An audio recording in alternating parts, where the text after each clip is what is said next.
Bismillahirrahmanirrahim. Assalamu alaikum dear viewers. Welcome to my channel. په نننۍ ویډیو کې به موږ پیډاګاجي 30 MCQs چې دي فرن موږ ډیسکس کړو. نن به هم موږ 30 MCQs کوشش کوو چې په دې نننۍ ویډیو کې تاسو سره شریک کړو. پیډاګاجي چې دا دومره مشکل نه ده، صحیح ده. بل لدی دغه چې دی په ویټیج کې دی ته موږ وګورو نه 5% یا 10%، نو د دې نه دومره یریږي هم او ځان په صرف کانسپټ باندې کلیر کړئ. نور پیډاګاجي چې دومره مشکل نه ده. ان شاء الله پیډاګاجي کوېسچن چې دي نو د یو سیریز موږ شروع کوو چې په هغې کې به د پیډاګاجي کوېسچن چې دی هغه به موږ حل کوو. نو په ډیلی بیس باندې تاسو وزټ کوئ زموږ چینل ته، صحیح ده. او دا کم نوټس چې دي یا کم فونټ چې دي هغه ځان سره نوټ کوئ، صحیح ده. اولنی نمبر کوېسچن زموږ سره دی چې پیډاګاجي از د سټډي اف. پیډاګاجي چې ده نو دا زموږ سره د ټیچینګ میتھډ سټډي ته موږ څه شی وایو؟ پیډاګاجي ورته وایو. ټیچینګ میتھډ سټډي ته موږ څه شی وایو؟ پیډاګاجي. دویم نمبر کوېسچن دی چې ان پیډاګاجي کمپیوټر از یوز. په پیډاګاجي کې زموږ سره آی سی ټي پکې یو سبجیکټ، مطلب کوم چې کله چې ټیچینګ جاب کې یو سړی سلیکټ شي د هغې نه وروسته کوم 9 منت ټریننګ وي، نو په هغې کې یو هغه چې دی یو سبجیکټ سټډي کېږي، آی سی ټي ورته وایي. ټیک شو. هغه آی سی ټي چې دی ټوټل کمپیوټر معلومات یې پکې، نو هغه آی سی ټي چې دی وایي د څه دپاره سټډي کېږي، یا هغه کمپیوټر چې دی د پیډاګاجي سره د هغې څه تعلق دی. نو د ټول نه اولنۍ خبره دا ده چې ټو موټیویټ لرنر ټو پرووایډ فیډبیک او بل ټو انټریکټ ود لرنر. نو دا زموږ سره څه دی؟ آل اف د اباو چې دی دا زموږ سره ټیک آپشن دی. دا کمپیوټر یوز چې دی په پیډاګاجي کې د لرنر د موټیویشن دپاره یا د هغو د فیډبیک دپاره او یا د لرنر سره د انټریکشن دپاره څه شی یوز کېږي؟ کمپیوټر چې دی هغه یوز کېږي. تھرډ نمبر MCQ دی زموږ سره چې موسټ امپورټنټ ورک اف ټیچر از د ټیچر چې دی زموږ سره استاد د هغې د ټول نه اهم کار څه دی؟ هغه د ټول نه اهم کار دا دی ټو ارګنایز ټیچینګ ورک. کوم چې ټیچینګ ورک دی که نه، یوازې په دې کې لیکچر او ټاپک او دا څیزونه نه راځي، په دې کې بالکل ډېر شي هر څه دي، لکه اټینډنس رجسټر دی یا بل څه بل څه، ټول هر څه چې دي هغه ارګنایز کړي. نو دې ته څه شی وایي؟ دې ته موږ د ټیچر د ټول نه امپورټنټ ورک دا دی چې هغه دا وپېژني. ټیک شو. 4 نمبر کوېسچن دی زموږ سره چې د ورلډ پیډاګاجي مین. د ورلډ پیډاګاجي چې ده که نه، نو د دې څه مطلب دی؟ نو دا ټو لیډ د چایلډ چې دی چلډرن ماشومان د هغو رهنمایي کولو ته څه شی وایي؟ هغې ته دغه ماشومانو رهنمایي کولو ته څه شی وایي؟ پیډاګاجي. دا د دې ورلډ مطلب دی. د دې ورلډ مطلب چې دی څه شی دی؟ د ماشومانو رهنمایي کول. 5 نمبر کوېسچن دی چې د ټیچر شوډ پریزنټ انفارمیشن ټو د سټوډنټ کلیرلی اینڈ ان انټرسټینګ وے. ٹھیک شو. اینڈ ریلیټ دس نیو انفارمیشن ټو د تھینک سټوډنټ. و زموږ سره ټیچر چې دی وایي هغه به ماشومانو ته داسې انفارمیشن ورکوي چې هغه په داسې طریقه باندې انفارمیشن ورکوي چې هغه دا انفارمیشن چې دی د زوړ انفارمیشن سره څه کوي؟ ریلیټ کوي. ریلیټ دس نیو انفارمیشن ټو د تھینک سټوډنټ هیو آلریډي نو. مطلب د دې خبرې دا دی چې که ته یو ټاپک کې فار ایگزامپل ته پروناون شروع کړی دی، ماشومان ته د څه شروع کړی؟ پروناون. په انګلیش ټاپک دی پروناون دی ورته شروع کړی دی، نو د دې نه مخکې به ته دوی ته څه ووایې چې یاره پرون یا بله ورځ یا په مخکنۍ ویک کې موږ څه شی ویلی؟ موږ ناون ویلی یا بل څه. ټیک شو. نو د دې پروناون نه مخکې به ته دوی ته څه نه څه فیډبیک ورکړې، څه ورډس چې دي هغه به ورته وایې چې یاره موږ مخکې دا د مخکې ټاپک سره د دې څه ربط دی، نو هغه ټوله قصه پیسه چې ده نو دا به کوي. ټیک شو. 6 نمبر MCQ چې د فیلډ اف سټډي کنسرن ود د کنسټرکشن اف تھاټس پروسیسز. ټیک شو. یوه پکې دا خبره ده، بل انکلوډینګ ریممبرینګ پرابلم ریممبرینګ، او بل زموږ سره څه شی دی؟ پرابلم سالوینګ، او بل زموږ سره ډیسیژن میکینګ. دا ټول څیزونه چې دي وایي دا زموږ سره د څه سره دا ریلیټډ دي؟ دا ټول څیزونه چې دي کنسټرکشن اف تھاټس، دویم نمبر ریممبرینګ، دریم نمبر پرابلم سالوینګ، او څلورم نمبر ډیسیژن میکینګ. دا ټول چې دي دا زموږ سره په څه کې راځي؟ په کاګنیټیو ډیولپمنټ کې راځي. په څه کې؟ یو سایکوموټر ډیولپمنټ او بل څه شی دی؟ کاګنیټیو ډیولپمنټ. نو دا زموږ سره دا څلور څیزونه چې دي دا په څه کې راځي؟ په کاګنیټیو ډیولپمنټ کې. 7 نمبر MCQ چې د مور پارټ اف یور برین یو یوز the more likely you are to. نو زموږ سره چې کله ته وایي خپل دماغ د ډېر زیات څه کړو؟ مور پارټ چې دی د خپل دماغ هغه استعمال کو، د دماغ د ډېره حصه څه کړه؟ استعمال کړه.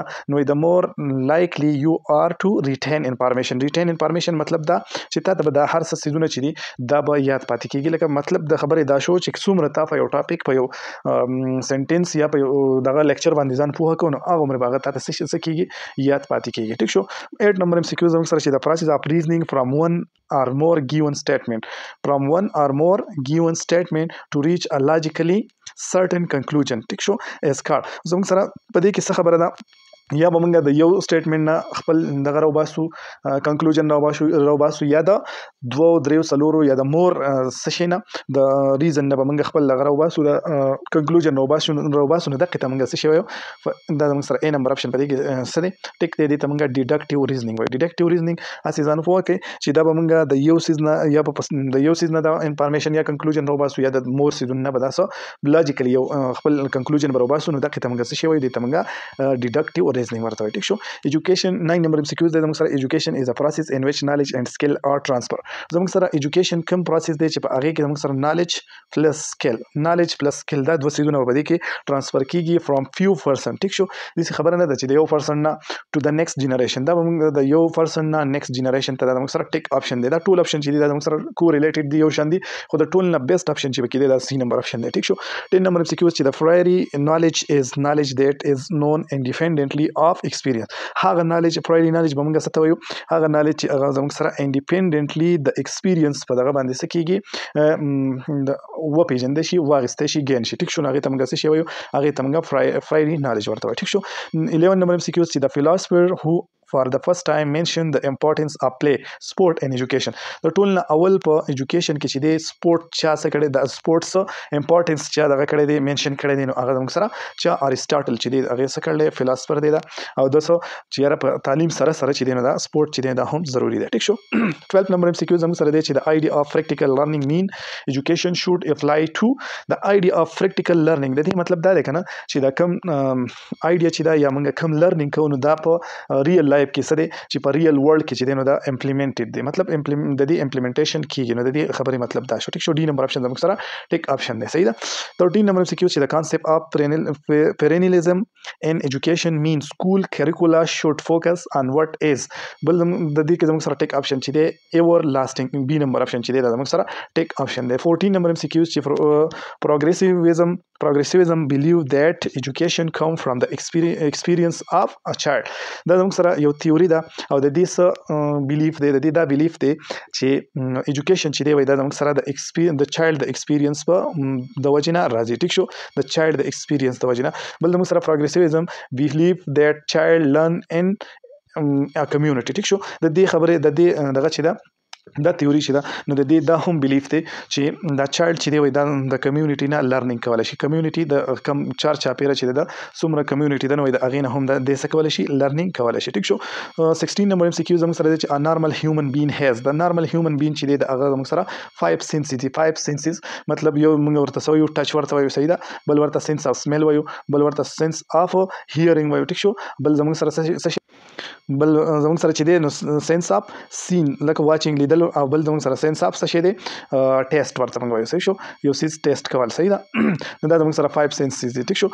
17 نمبر MCQ زموږ سره دی چې the idea of teaching the whole child in the philosophy of pragmatism in the education mean teaching student to be citizen ټیک شو د دې ټولې خبرې مطلب دا دی کنه چې یو سټوډنټ چې دی هغه ته به ټیچینګ کوي د هغې په بیس باندې به دی څه کېږي یو ګډ سټیزن به جوړېږي ټیک شو 18 نمبر MCQs دی چې دا زموږ سره ډېر څه دي دا بعضې MCQs چې دي دا ډېر زیات مشکل دی نو دومره مشکل پکې هم نه راځي کامن سینس والا کوېسچن چې دی هغه پکې راځي ټیک شو 18 نمبر MCQs دی چې which from the following is not among the 5 senses چې دی هغه ماته تاسو ته وینو په هغه کې تاټ چې دی دا زموږ سره نه راځي ټیک شو ویژن پکې دی موږ ورته سین وایو ټیک شو ټچ پکې دی سمیل دی پکې او بل زموږ سره ټیسټ دی پکې په ژبه باندې موږ څه شی کوو ټیسټ معلومه صحیح ده نو دا زموږ سره تاټ چې دی نو دا پکې زموږ سره سوچ چې دی دا پکې نه راځي ټیک شو بل زموږ سره 19 نمبر چې د کریکولم اف ایجوکیشنل انسټیټیوټ شوډ بی بیس آن دا کریکولم چې دی د انسټیټیوټ چې دی کوم کریکولم نو هغه به تیوري اینډ پریکټس بیس ټیک شو تیوري او پریکټس بیس کریکولم به صحیح شو سی نمبر اپشن زموږ سره ټیک اپشن دی 20 نمبر MCQ چې د اپلیکیشن اف د آیډیا نالج اینڈ سکل idea knowledge and skill to achieve the desired result is called هغه ته موږ څه شوی هغه ته موږ problem solving ورته یو ټیک شو A نمبر اپشن چې دی موږ سره ټیک اپشن دی 21 نمبر MCQ چې د برانچ اف فلسفي فوکس on the nature of reality is called کوم برانچ اف فلسفي کوم چې موږ سره د ریالټي سره تعلق ساتي نو هغه ته موږ څه شو میټا فزکس ورته وایو څه شو سی نمبر اپشن چې دی موږ سره ټیک اپشن دی د کوېسچن هم راتلی شي چې میټا فزکس از د برانچ اف ډیش نو دا موږ سره د فزکس هم برانچ دی او د فلسفي هم برانچ دی ټیک شو 22 نمبر MCQs دی چې in education dash is used to make reference inference about the learning and development of student. وای زموږ سره اسسمنت چې دی په ایجوکیشن کې د دې دوه سیزونو د لپاره یوز کیږي، یو د لرنینګ لپاره د انفرنس اف اباوت لرنینګ لپاره، او دویم نمبر خبره ده چې د ډیولپمنٹ اف سټوډنټ لپاره دا څه شی یوز کیږي، اسسمنت چې دی دا یوز کیږي. ټیک شو. 23 نمبر MCQs دی چې educational psychology is concerned with the scientific study of. educational psychology چې دا نو دا زموږ سره concern دا ریلیټډ ده د scientific study of human learning. سی نمبر اپشن چې دی زموږ سره ټیک option دی. صحیح ده. بل پروګریسیو ایجوکیشن امفاسایز لرنینګ بای ډوینګ. ټیک شو. پروګریسیو ایجوکیشن چې دی نو دا زموږ سره څه کوي، دا زموږ سره هغه ایجوکیشن دی چې هغه ایجوکیشن ته موږ وایو چې لرنینګ ایجوکیشن لرنینګ بای ډوینګ. ټیک شو. بل زموږ سره 25 نمبر اکارډینګ ټو فیمس فلاسفر. ټیچینګ از ان آرټ. فیمس فلاسفر مطلب ټیچینګ چې دی نو دا زموږ سره څه شی دی، آرټ دی. صحیح شو. دا خبره چې دا چې ټیچینګ ایز ان آرټ نو دا زموږ سره د جان ډیوي چې دی د هغه سره سټیټمنټ دی، د هغه سټیټمنټ دی. ټیک شو. نو دا کوېسچن هم راتلی شي چې ټیچینګ ایز ان آرټ دا زموږ سره د چا دغه دی سټیټمنټ دی، نو دا زموږ سره د جان ډیوي چې دی د هغه سټیټمنټ دی. دا جان ډیوي چې دی دا زموږ سره زما په خیال چې فیمیل ده او په 1859 کې دا پیدا شوې وه او په 1952 کې چې ده نو دا وفات شوې وه. ټیک شو. بل زموږ سره دا نوم هم راغلی. ټیک شو. according to John Dewey which side of education process is the basis. ټیک شو. نو سایکولوژیکل سایډ چې دی نو زموږ سره بیسس دی. نو دا دوه خبرې چې دي دا د جان ډیوي دا ځان ته یاد ساتئ چې د ایجوکیشن کم سایډ چې دی نو هغه زموږ سره بیس دی، نو سایکولوژیکل سایډ چې دی نو زموږ سره څه دی، بیس دی. صحیح شو. بل 27 نمبر MCQs دی زموږ سره چې د رول اف ټیچر ان انکوایري بیس لرنینګ از اپ. په انکوایري بیس لرنینګ کې به زموږ سره د ټیچر رول صحیح هغه به صرف او صرف فیسیلیټیشن به ورکوي. په پرونی لیکچر کې ما تاسو ته ویلو چې په دې کې به د لیکچر نه ورکوي، سبق به نه وي، خو صرف او صرف ښوونه به ښیي. دې ته فیسیلیټیشن ته موږ په پښتو کې څه شی وایو، ښوونه به ښیي. ټیک شو. نو انکوایري بیس لرنینګ کې به د ټیچر څه رول وي، دی به صرف او صرف ښوونه ښیي. ټیک شو. نو بل 28 نمبر MCQs دی زموږ سره چې ان کوآپریټیو لرنینګ میتھډ د رول اف ټیچر ایز فیسیلیټیټر او بل څه ډیلیګیټر. ټیک شو. په انکوایري بیس لرنینګ کې یا په کوآپریټیو لرنینګ میتھډ کې کوآپریټیو لرنینګ میتھډ کې به زموږ سره د ټیچر دوه کارونه، په انکوایري بیس لرنینګ کې به صرف او صرف فیسیلیټیشن وي. دا خبره ځان ته یاد ساتئ. خو چې کله کوآپریټیو لرنینګ میتھډ شو نو په هغې کې به زموږ سره د ټیچر چې دی د هغې به دوه کارونه. صحیح شو. یو به زموږ سره د فیسیلیټیشن کوي، ښوونه به ښیي، او دویم نمبر خبره ډیلیګیټر دی به څه کوي، یو کار چې دی نو هغه به حواله کوي. ټیک شو. نو دا زموږ سره په څه کې په کوآپریټیو څه شي، کوآپریټیو لرنینګ میتھډ د هغې ټیچر چې دی د هغې کردار شو. ټیک شو. dialectic method of inquiry was contributed by. ٹھیک شو. the dialectic method of inquiry was contributed by. نو دا زموږ سره چا کنټریبیوټ کړی، سقراط چې دی نو دا څه کړی، کنټریبیوټ کړی، مطلب دا یې راویستی. ټیک شو. بل زموږ سره چې د سایکوموټر ډومین انوالو، په سایکوموټر ډومین کې به زموږ سره څه خبرې، یو ما تاسو ته ویلو چې یو زموږ سره سایکوموټر ډومین چې دی په هغې کې به زموږ سره څه کارونه کېږي، په هغې کې به زموږ سره فزیکل مومنټ چې دی هغه به کېږي. ټیک شو. 3 قسمه چې دی ډومینس دي، دا ځان سره یاد ساتئ. 3 ټایپس اف ډومینس دي. یو ته موږ وایو کاګنیټیو، څه شی، کاګنیټیو ډومین. دویم ته موږ وایو افیکټیو ډومین، افیکټیو. او دریم ته چې دی موږ وایو څه شی، سایکوموټر، سایکوموټر ورته موږ وایو. ټیک شو. دا کاګنیټیو ډومین چې دی د دې کار زموږ سره څه دی، دی به زموږ سره د منټل پروسیسز سره تعلق ساتي. ټیک شو. لکه تھنکینګ شو یا پرابلم سالوینګ شو وغیره وغیره، یا میموري سره تعلق ساتي. ټیک شو. افیکټیو ډومین چې دی د دې څه کار دی، د دې کار چې دی نو دا زموږ سره ریلیټډ دی د ایموشن سره، د ایموشن سره او د فیلینګ سره. ایموشن پلس فیلینګ چې دی د هغې سره ریلیټډ دی. او بل زموږ سره کوم چې دا مونږ اوس ووایو سایکوموټر ډومین. سایکوموټر ډومین چې دی نو دا زموږ سره هغه ډومین دی چې کوم فوکس کوي په فزیکل سکل باندې، په فزیکل سکلز باندې دا څه کوي، فوکس ورکوي، لکه مومنټ شو یا کوارډینیشن شو یا بل څه. نو دا زموږ سره د پیډاګاجي موسٹ امپورټنټ 30 MCQs. انشاءالله په نیکسٹ ویډیو کې به موږ نور 30 MCQs چې دی هغه به سال کوو. په ډیلی بیس باندې ویزټ کوئ، نور سبجیکټ چې دی هغه هم ځان سره کلیر کوئ، ساینس، میتھس، انګلیش او اسلامیات، دا ټول چې دی په دې چینل کې تاسو سره شیر شوي دي. نو تاسو هغه هم ځان خپل سټډي چې دی هغه برقرار ساتئ. انشاءالله سبا به موږ نیکسٹ د پیډاګاجي نور کوېسچن چې دی هغه به 30 MCQs چې دی هغه به حل کوو. د الله په امان.